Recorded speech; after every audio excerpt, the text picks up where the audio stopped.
They know they're not alone. June 1969. Central Highlands, Vietnam.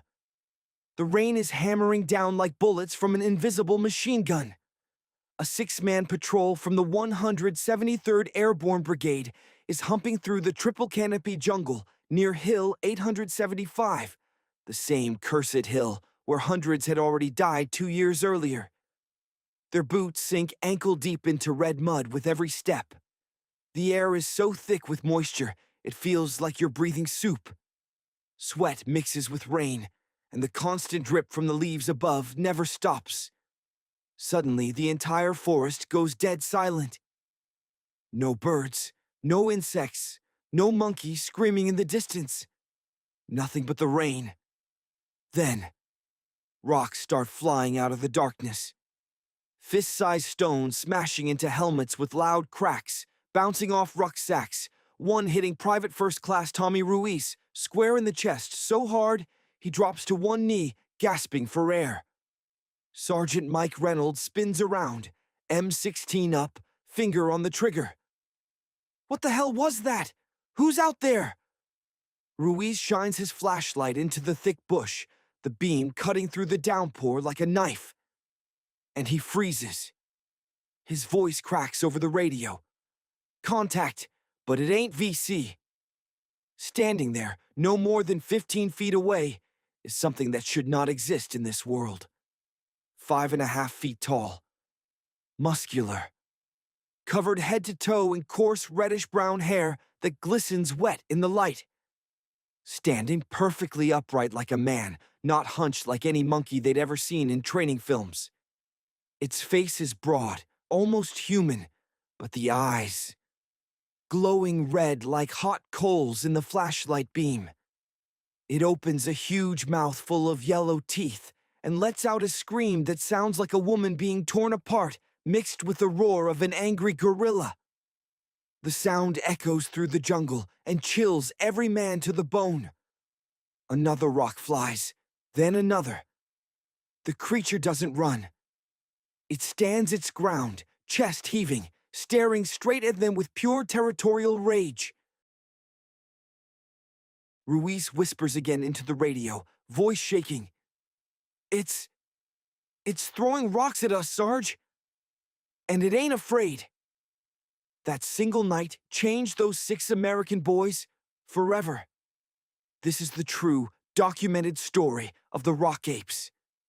The mysterious creatures that stalked American soldiers throughout the Vietnam War and turned the green hell to something far more terrifying than the Viet Cong ever could.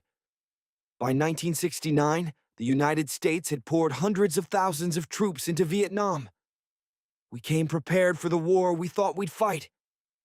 Open fields, tanks rolling across Europe-style battlefields, long-range artillery duels. Instead, we got 10 yards of pure green nightmare. The Central Highlands were unlike anything most of these 19 and 20-year-old kids from Ohio and Texas had ever seen.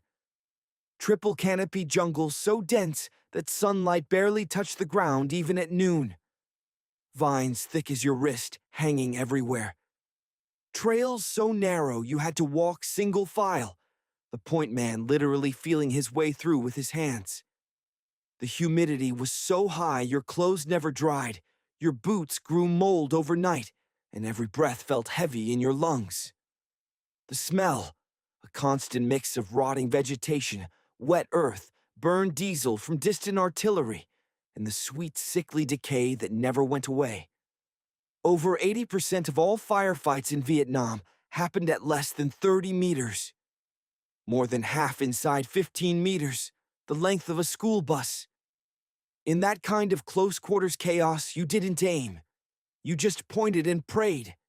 The M14 was too long and clumsy. The new M16 jammed constantly in the mud and rain. And into that gap stepped something the Army never planned for. Because the jungle wasn't empty. Something else lived there. Something ancient. Something that had been watching from the trees long before the French arrived in the 1950s, long before the Americans, long before anyone drew a map of this place. and it did not like visitors. The first reports started coming in quietly as early as 1965 to 1966. Marines operating around Monkey Mountain near Da Nang began filing strange after-action reports. Large unidentified animals moving through the trees at night. Command laughed it off. Probably monkeys, they said. Or your imagination after too many nights on patrol. But the reports kept coming, and they got weirder. By 1968, soldiers from the 101st Airborne Division in the A Shau Valley were describing the same thing over and over. Creatures 5 to 6 feet tall, covered in reddish or dark hair, walking upright on two legs, incredibly strong, and with an almost human intelligence. They didn't just run away when spotted. They stood their ground. They watched. And when they decided you were too close, they threw rocks with terrifying accuracy. The soldiers started calling them Rock Apes. Not because they looked exactly like apes, though they did have that powerful, muscular build, but because the rocks were their weapon of choice. Fist-sized stones, sometimes bigger, hurled with the force of a major league pitcher. One Marine near Hill, 868, swore an entire group of them walked straight into his patrol's position in broad daylight. They didn't charge immediately. They just stood there in a loose line, staring with those dark, knowing eyes. Then the rocks started flying. The Marines opened fire. The creatures screamed, that horrible piercing wail, and vanished back into the green wall of jungle as if they had never been there at all. But the real nightmare began when the Rock Apes stopped just watching and started actively attacking.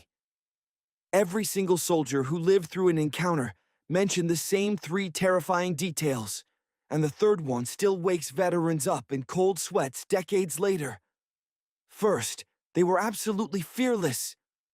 Unlike the VC, who would break contact and melt away after taking casualties, Rock Apes would charge straight at armed men. In one documented 1969 incident, a group of 8 creatures attacked a full Marine platoon near the Laotian border. Rifle fire dropped several, but the rest kept coming, screaming, throwing rocks even as blood matted their fur. They only retreated when the Marines called in artillery.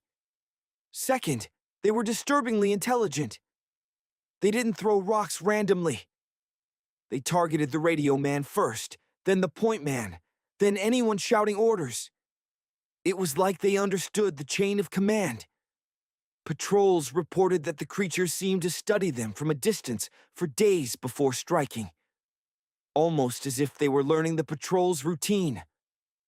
Third, and this is what made the Pentagon quietly classify most reports, they almost never left bodies behind. You could hit one with multiple rounds from an M16. You could watch it stagger and fall, but by morning the body was gone. No blood trail that led anywhere. No carcass for the medics or intelligence to examine. The jungle simply swallowed them whole, as if the creatures themselves knew they could not let humans study them. Nowhere was this more terrifying than for the men who walked point. The first guy in the file, the one whose job was literally to walk into the ambush first.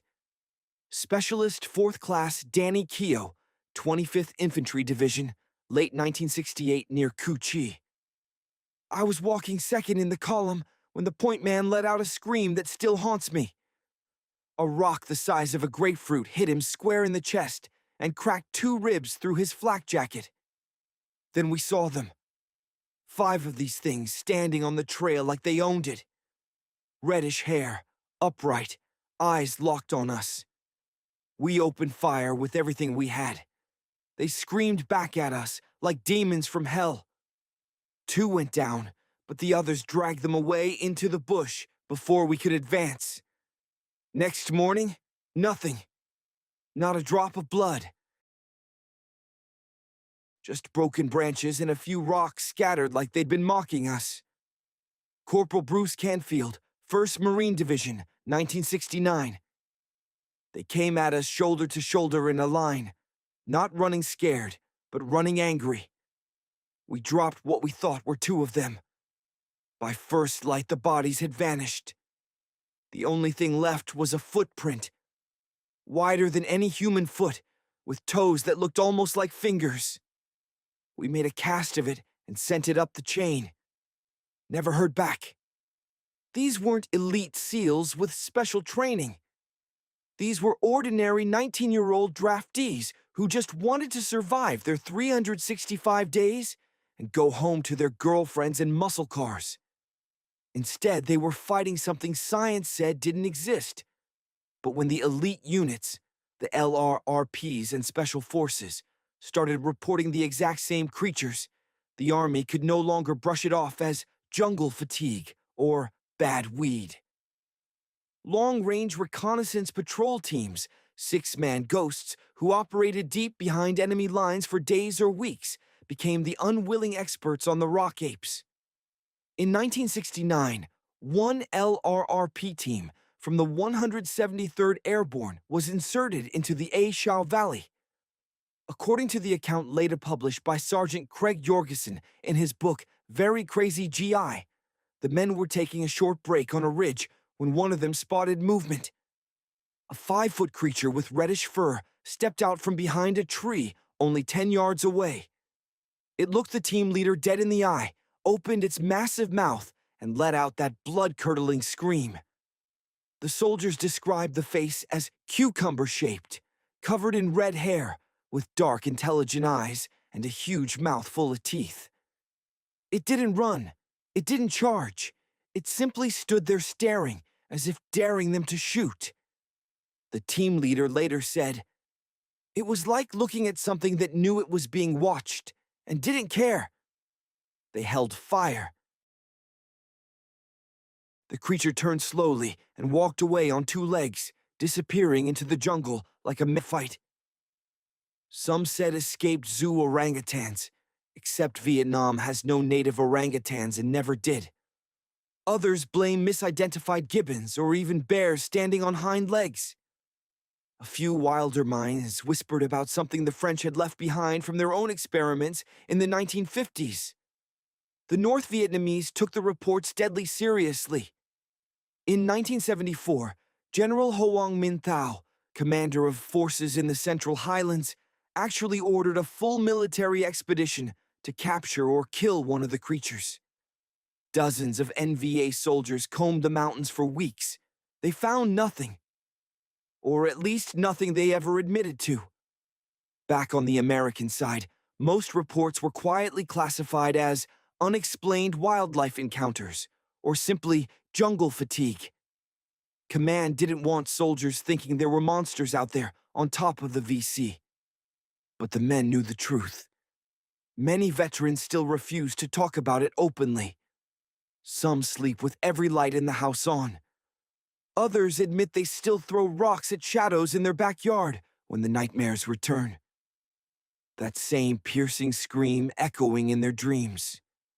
One former LRRP told an interviewer decades later, "We were fighting 2 wars over there. One against the VC, and one against whatever the hell was watching us from the trees." Today, if you visit the Vietnam Veterans Memorial in Washington, D.C., and strike up a conversation with the right old-timers, they'll lean in close and tell you the same thing Sergeant Mike Reynolds told his wife back in 1970, after that rainy night near Hill. 875. "We weren't alone in those jungles.